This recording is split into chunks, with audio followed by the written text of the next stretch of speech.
Next, we're going to look at the transaction export. So under transactions, you would select export data.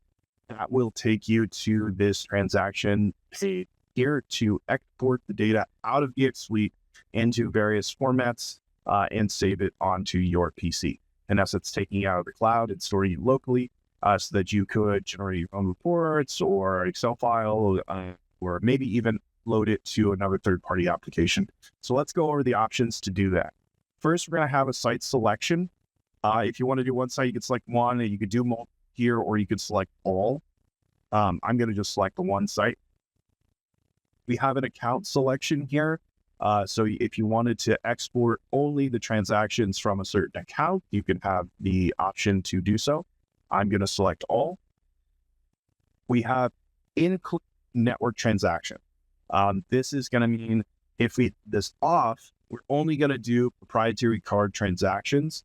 If we have this on, it will include network transactions. So Fleet Card, Visa, MasterCard, any of those that are processing on your site will be included on this transaction export. Alternatively, you can also do manually enter transactions. So if you want to have those show up, you can also those. Exported to Fleet is an option to flag everything that has been exported this time. In essence, tracking what has and has not been exported. So if you want to, you can flag them as you go. And then there's an option right down here for what are you going to export, the export status. You could say, I only want things that have never been exported. So here the flag helps you. If I export this now, and I will only get the transactions that never been exported, and the next time I export again, I won't see the same transactions that I've already exported before because they are already flagged that they've been exported. So it's only going to show me the new stuff. So if I want for yesterday's transactions, and then tomorrow, if I do, last week's transactions, I'm only going to get the new stuff that's never been exported before. So that could be a handy method to reduce duplicate in your export data. So if you're flagging everything as you go, you could know that you're not going to get duplicate. Here you have another option, previously exported. So if you want to do the opposite, I only want to export the stuff that I've already exported before. I don't want anything new.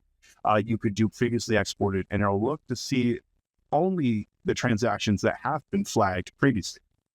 And then both and all is what I'd recommend for most people that are not flagging.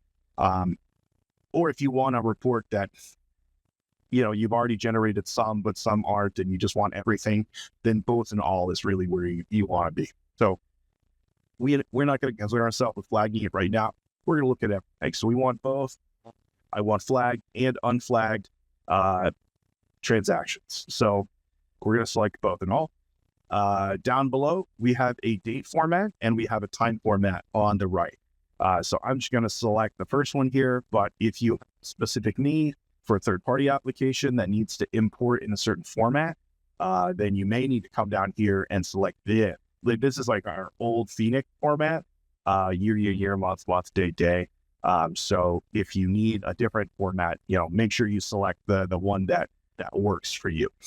Same thing for time, if you need a certain format. We have the export file. This is just going to be, what do you want the format to be?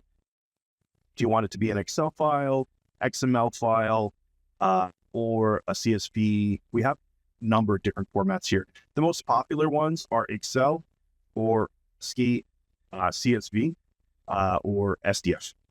Those are the most popular ones, but you're more than welcome to explore all the options that we have available.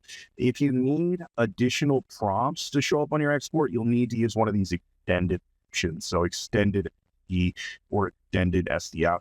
Those are the ones that have the prompt for extended. So if you need those to show up, you'll want to make sure you select one of these. In this case, I'm just going to select Excel. That's just easier for me. Start date, end date. So this is going to be when any transactions between this range are going to show up in this section. So if we just do, let's do last month. So if we want last month's transactions, we'll just go 10/1 to 10/31, and that's our date range. And we'll do the same thing for the time. So we're going to want it 12 o'clock a.m. Early in the morning, and we're going to want it 11:59 p.m. Excuse me, to get to the evening. You could also do, if you wanted to do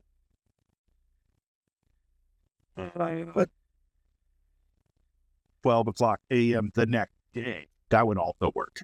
So, either way, you want to have a date time range configured for what your purposes are. And then we have one additional option here for custom export type. This will allow you to use a custom defined template. We'll go over that in a minute. If you do that, then you'll be able to select the custom export that you've saved previously. You will need to create that first before it'll show up down here in this list.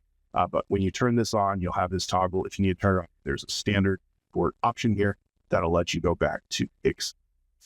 So once you have this configured, you will go ahead and hit export. It's going to download right in your browser, wherever the default is to save your done. And if we need to open it up,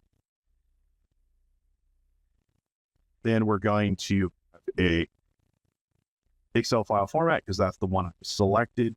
If you have a different format, CSV, you might be able to open it in Excel still, or you could open it in a notepad or whatever you need to do. Those options are going to be available to you based on your file type that you've selected for that. And that's as easy as it is.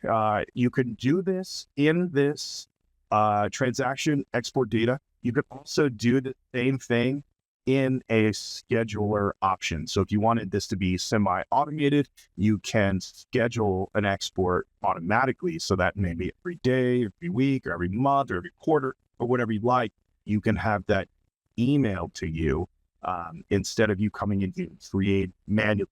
So we'll have another option for the scheduler and how to configure the scheduler. But this is how we import the data from DXWeek.